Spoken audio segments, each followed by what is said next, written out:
أعوذ بكلمات الله التامة من كل شيطان وهامة ومن كل عين لامة.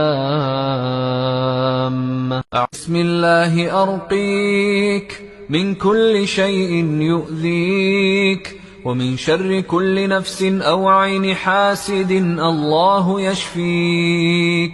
بسم الله أرقيك. ربنا هب لنا من أزواجنا وذرياتنا قرة أعين واجعلنا للمتقين إماما.